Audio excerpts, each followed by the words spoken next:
show us you got New England pride. Show us you've got New England pride.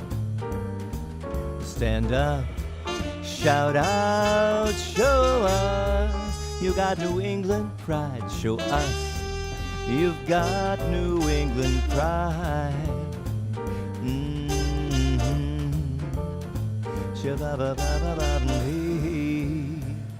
New England pride.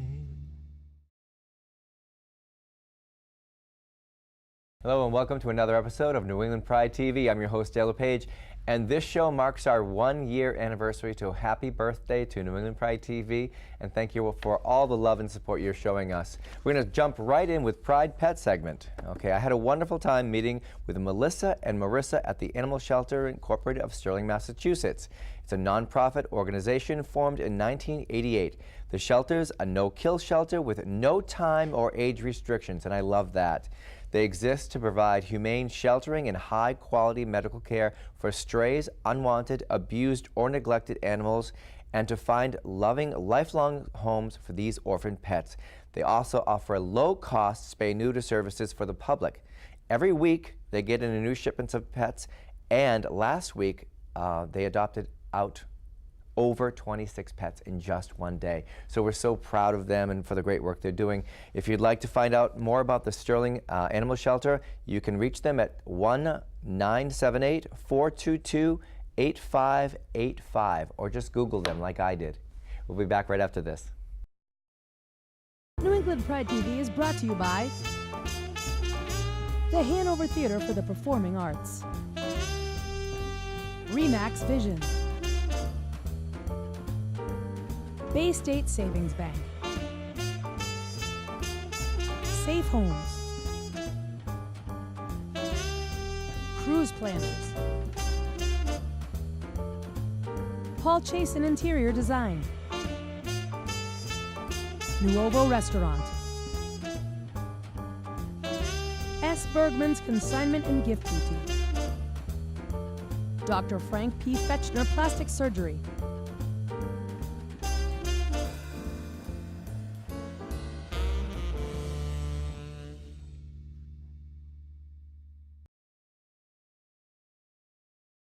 We're back on New England Pride TV. I'm here now with the amazing, wonderful, handsome, dashing man himself, Mr. Brian Bishop from OutVets. Welcome, Brian. Thanks so much, Dale. It's great to be here. Now, we had you scheduled months ago to be a guest, and you came down with the flu, and then I came down with the flu, but here we are today, and we've pushed through it.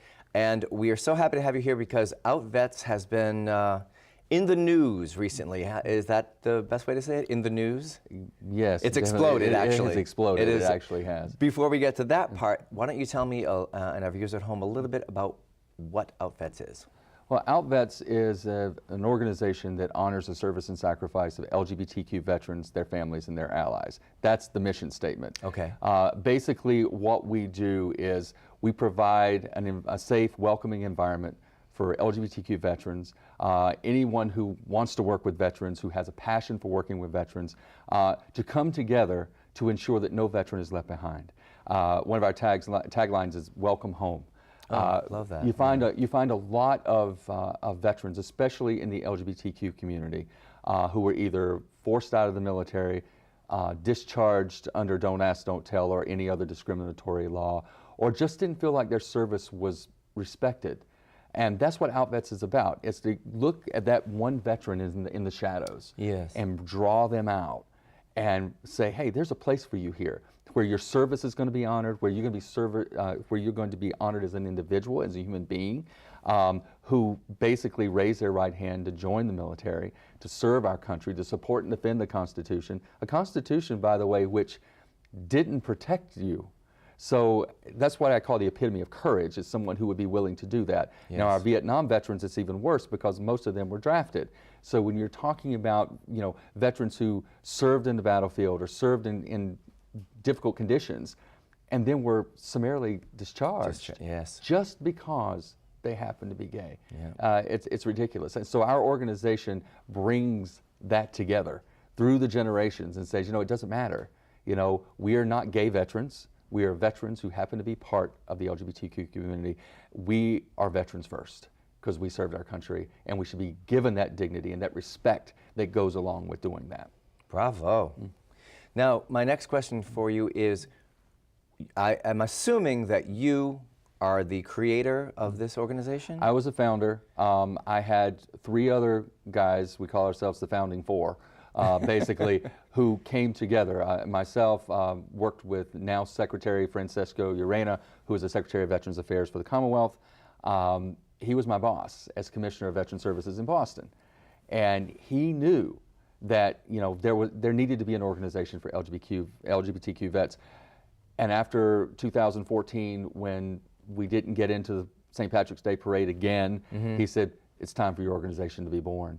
So so that was the catalyst? That was the catalyst. For you saying, it's time? I've been wanting to do it for 20 years. I mean, since I served 20 years in the Air Force, I wanted to hopefully see something like that in my lifetime. I didn't think I'd found it. I didn't think I would be the person who would be going out and, you know, preaching the sermon on it.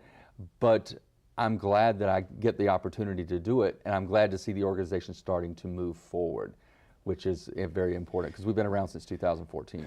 Now, when you started it in 2014, were you met with, well, when I started this show, this is our 1-year anniversary show, by the way. Happy anniversary. When I started the show, I was met with mixed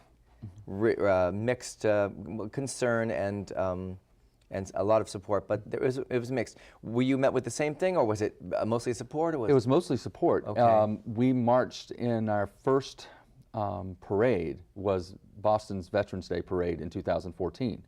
So first LGBT veterans organization to actually march in that parade, a lot of press. That's what drew out. You made history. Made history. You made history. That's what drew out the St. Patrick's Day people. And it was just drew them out to reach out to you, or? Yes, but it wasn't the council. It wasn't the council. All right. It was an individual who lived in South Boston, who knew the council, who lived there his entire life. Yep. And he's the one who got that ball started. His name's Bobby Monahan. He's an amazing guy. He does nonprofits in South Boston. He knew these guys, so he's like, the time is now. So he started it, and you know. So thank you. So thank you, Bob Monahan. Thank you very much. Yeah. And Brian Mahoney, God rest his soul. Brian Mahoney was the commander of the Allied War Veterans Council at that time, and he swung the deciding vote to get us in that parade in 2015. Now you marched in 2015 into the St. Patrick's Day Parade in Boston. Okay, Yep. 2015. Yep. 2016. Yep. 2017 was a little bit different. We went back to the same thing again. We were excluded. It all had to do with this. It had to do with your rainbow flag? Yeah. It all had to do with that? It all had to do with that. All right, you got to tell me a little bit about that. I mean, did you just go in berserk and say, what the hell? Basically, this was during what we call now the South Boston crisis, which started on March 6th. Okay. They wanted to tell us our application was late, which we knew that was BS. So then they sat down and said, well, we told you last year that the Catholic Church has an issue with this. And I'm going, what about it? It's color. Yeah. You know, it's 7 bars of color. But you marched 2 years prior. Yeah, exactly. Same uniform, same banner, same flag, the whole 9 yards. All right. And so we're like, okay, what is this? What the hell is this? And he says, well, you know, the code of conduct says you can't march with anything that depicts sexuality.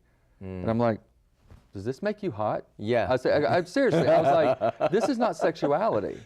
This has nothing to do with that. This is diversity, inclusion. It's a symbol of inclusion and acceptance. Absolutely. And I told him, I said, you want to bring the church into this? I said, I'm an old Southern Baptist man. Let me tell you right now, if God can put a rainbow in the sky for hope for his people, I can put this on my jacket as a sign of inclusion. I just got goosebumps right now. Thank you so much. So that's actually it. I said, that dog don't hunt. Yeah. So now what we have to do is we have to change the mindset, and we did. The parade organizer sent me an email the day of the parade, and after we got in, after all the fighting, he said, you helped me to see something I never saw before. Love that. And so when you do things like that, it's amazing. So but the organization is moving forward. It was almost dead, and now it's thriving. We're over 300 members, and there are so many viewers at home right now who I'm sure will want to find out more about you. before the end of this segment, which is coming to a close, please look into camera 1 and tell them how they can get more information on. For more information on OutVets, you can go to our website, which is outvets.com. It is under construction right now, but you can still sign up for a membership. And also check out our Facebook page. I try to update it every single day. And we've got a lot of great things going on right now. One of them's a teaser, is that we just inducted our first trans commander, who happens to be a part of the Israeli Defense Force. We will be opening up an OutVets chapter in Israel next summer. All right. We'll be back with more New England Pride TV right after this. High five. That was amazing. Thanks, you. Buddy. Hey Dale, it's me, Miss Lady Sabrina, and we're back with another letter. Let's see what they have for us today.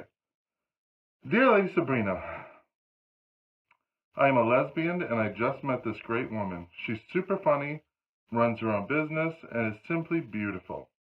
We laugh all the time and enjoy each other's company. She's 28 and I'm 23. Now this is where I get confused. She has a daughter. In a past relationship, I had a stepdaughter. My ex had a little girl who was my world. When we broke up, I was devastated. I wasn't allowed to see my stepdaughter.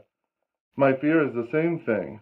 I don't want to get close and risk the empty feeling of losing that bond with that child. I really like her. Our personalities mesh so well together. I don't want to miss out on a great opportunity because of the past. What should I do? Sincerely, D. Well, D, I completely understand where you're coming from. Getting into a relationship with a partner that has a child always adds layers of difficulty. You know, it sounds like you're in a great relationship and have a great possibility to be a wonderful stepmom. You know, with that said, here's where the rubber meets the road. You know, we all have baggage from our past relationships, and it's our job to manage our own. You know, we all need to reconcile our past relationship baggage, and now it's your turn.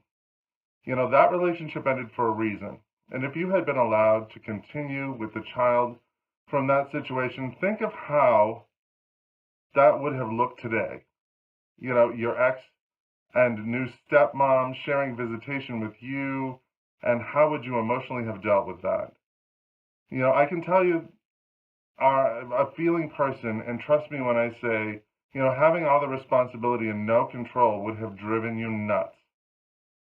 Just like driving a car, you have to get out of the rearview mirror to see where you're going. And right now, there's a little girl that needs your love and attention. Don't let a failed relationship stand in the way of your own happiness. Allow yourself to give, love, and receive it. Everyone in this situation deserves to have all parties emotionally all in, including you. You know, after a time, if you find the situation is still an issue, then I would seek out a professional for some family counseling.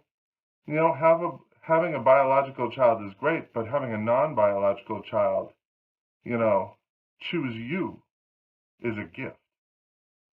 I hope this finds you well. Love and light. Welcome back. We are joined now with Dr. Kenneth Peterson, who is here to talk to us about the LGBTQ health in our community. So welcome.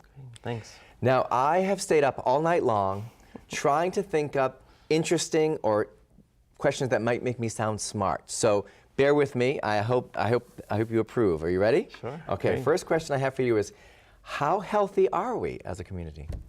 So as a community, we're pretty much in line with the rest of society in terms of health problems. I think we could probably pull out a few specifics. You know, we in the LGBT community, as we know, have been challenged by certain sexually transmitted infection concerns, specifically HIV and AIDS. Now we see a lot of the more common sexually transmitted infections at higher rates for our community as one of the key health issues. Certainly some of those can be more lethal than others, and some can be fairly common and treatable, but we don't want to be the ones that have higher rates of those. We tend to see a few more chronic illnesses in the LGBT community in terms, and it's probably related to some of the concerns that I think we'll talk about in a few minutes that make us struggle a little bit more in terms of taking better care of ourselves. And then the behavioral health, mental health issues, I think, are really probably the ones that we see higher incidences of. I was gonna touch on that too. That's it's so important. And now, what is most important, in your opinion, what is most important for the LGBTQ people to know? Yeah, I think that we really need to recognize what some of the causes are of our health concerns. Certainly, as we know currently in our world, that the policies and the politics are... there's a lot of anxiety about that, Yeah, I mean, we've always had challenges as a society, and the LGBT community in particular, around issues of access and quality, and those that are really related to things like health insurance and sort of the larger health policy concerns in our world and community. True. Yes, absolutely. What is the medical community doing to improve health for LGBTQ people? What do you think? What do you think that? So, if we think about the concerns, we know that stigma, discrimination, the political environment, the healthcare policy environment as the challenges. The medical community is finally starting to recognize that these are the areas that we need to address. If we have individuals, patients who come into our environments that have been stigmatized, we have to learn to recognize that those things exist. Absolutely. Right, if I'm taking care of an adolescent patient that is challenged by living in a high stigmatized community or being ostracized by members of their community, or even sort of being disowned by family members, I as a provider have to... And we've both seen that. Right, yes, it's a huge problem actually. And so the medical community really needs to pay attention to that. And so what we're trying to do, and I sit on the side of the provider and the side of the academics working at UMass Medical School, we are really trying to get the providers of the future to be aware of these concerns and the issues, and also become a better care provider, because a lot of it has to do with just the intimate relationships that patients have with their care providers, and allowing patients to sort of be who they are and take away all of that stigma or that discrimination, so that health can sort of, grow from that relationship. I have a little side question for you, and there's a story behind it. Are there any kind of programs, are doctors given classes to deal with people of the LGBTQ community?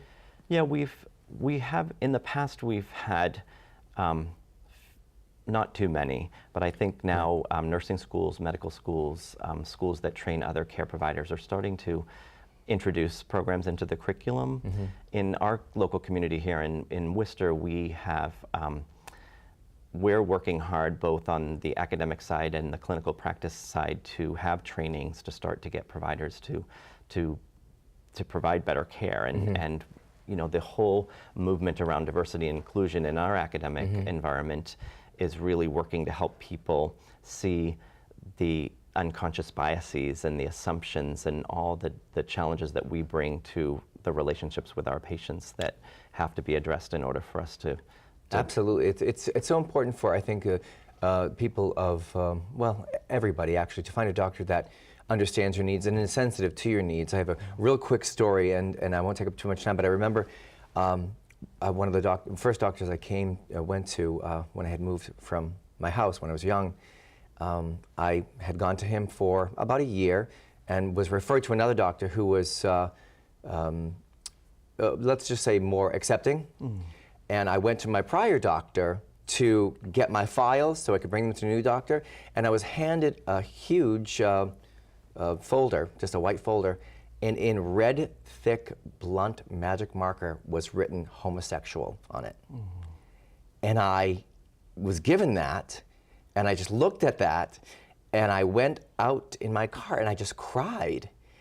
and we've come so far. We've come so far, and you're making great strides. I understand that you're starting an advisory committee. Yeah, so the work that I've been doing in the community in Worcester, from the med school and from the practice side of things, we've learned from our local community that we need to do a better job in taking care of LGBTQ people, particularly transgender individuals.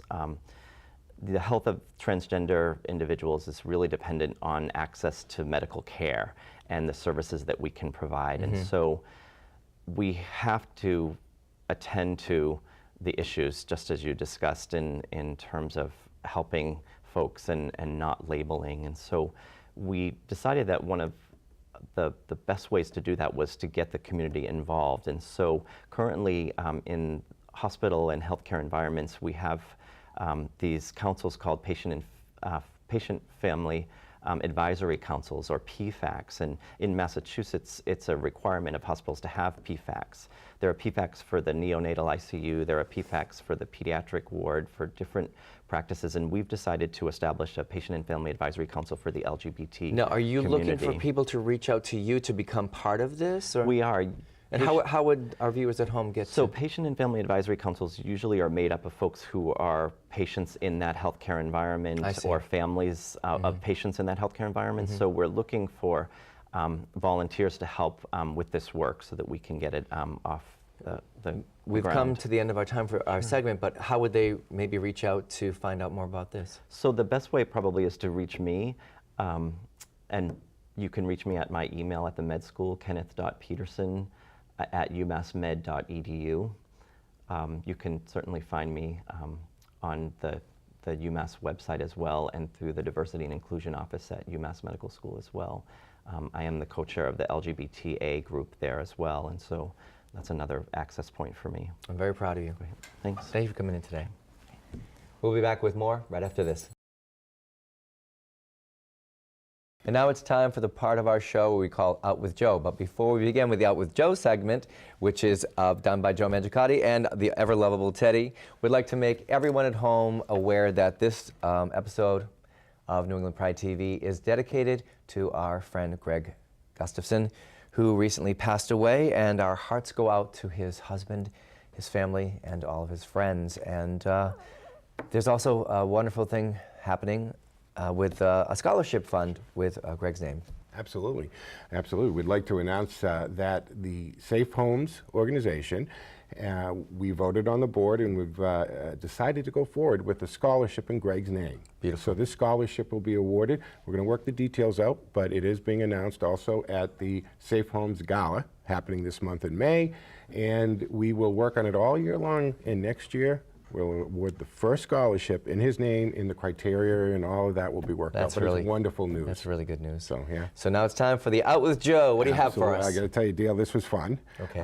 This month we traveled to Fitchburg State University and their Gay Straight Alliance, and we hooked up with the director of it, the advisor of it, and the kids. And of course, they do this annual drag show and race, Which is huge. which is huge. It's the biggest event of the year. They do things all year long, but biggest event of the year. They pull 4 or 5 guys out of the audience. People vote on who they want to see. The queens take them out back, dress them all up, and make them do their thing. But it was such a fun time, and they're such a good organization. And this is the 12th annual. But anyway, we stopped by and we had a lot of fun. So let's take a look at all the good work the GSA at Fitchburg State does. It's time to go Out with Joe. On this edition of Out with Joe on New England Pride TV, we travel to Fitchburg State University and take a look at the Gay Straight Alliance. We caught up with Associate Director of Students and GSA Advisor Shane Franzen. GSA is a student-run organization that's for our GLBTQ plus students and their allies. You do not have to be gay to come to the organization. We are open to everybody on campus, and we also open it up to anybody who is within the Fitchburg community. We would never tell anybody that they couldn't attend, because that's not what family does. Fitchburg GSA has been providing safe space to LGBTQ students for over a quarter of a century. They meet weekly and average 25 to 35 students. Shane has been the advisor for 16 years, and we stopped by for the 12th annual drag show and race. It may be the biggest attraction for the year. Because we put on activities and events throughout the entire year, everything from transgendered vigil that we would have out on the quad to it's called a squishing event, which it's kind of like speed squishing. So we also do all kinds of stuff all year long. This isn't the only thing that we do. This year's theme tonight is our 12th annual drag show, and I guess the subtitle would be Willy Wonka and Her Drag Factory. Half the fun is deciding the theme. Every year we choose a different theme. We've done Dungeons and Drag Queens. We've done the Queens of the Nile. So every year it has a different theme, and that's where the decorations and stuff come from. All this magic doesn't happen by itself. It's all run by the students. It's primarily the executive board, and then we have other students who are in GSA. But when it comes to actually putting the show on, we have students from our Fitchburg Activities Board, our fraternities and sororities come and help out. In fact, we have a couple alumni that have come back for the evening just to help out with the show. But at the center you'll find Shane or drag name Dutchie Divine, depending on the day. Either one is proud to be here. It's an honor and a privilege to be the advisor to the Gay Straight Alliance here. Fitchburg GSA is a safe and welcoming place for all students. Fitchburg State is a very, very safe campus. I actually think Fitchburg as a whole, the city, Lunenburg, Leominster, I actually think this area is very safe also. The GSA is active all year and always moving forward. We're in the process of launching a safe zone, train the trainer on campus that'll include our clubs, our organizations, faculty, staff. So it's a great, great program that we have here. That it is. For more on Fitchburg GSA, find them on Facebook, Twitter, and Instagram, as well as outwithjoe.com and newenglandpride.tv. For New England Pride TV, I'm Joe Mangiacotti.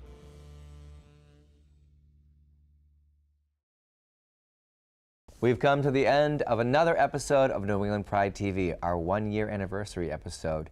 Thank you for sticking with us. Thank you for supporting us. Thank you for writing into us and giving us ideas about segments that you would like to see. Today's show, we had some terrific guests. We'd like to thank Brian Bishop from OutVets, who taught us a lot about his organization. We'd also like to take the time to thank Dr. Kenneth Peterson. You can look up on his website and find out more about him and what he's doing with his community outreach program. And we'd like to thank Joe Mangiacotti for being with us for a year. We'd like to say a big hello to Tina Billings, who is the backbone of this show. Without her, we wouldn't get half the stuff done that we need to get. And we're going to end by saying what we always say. Please don't be afraid to shine your light, because you might be lighting the way for someone in need. Take care, and thank you for supporting New England Pride TV.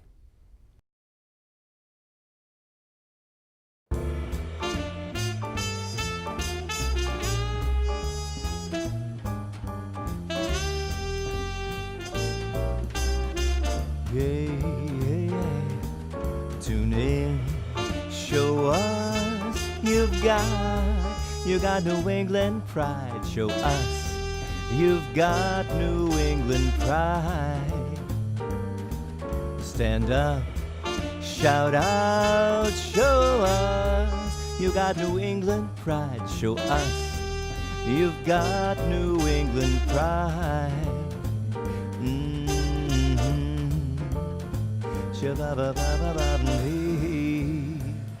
New England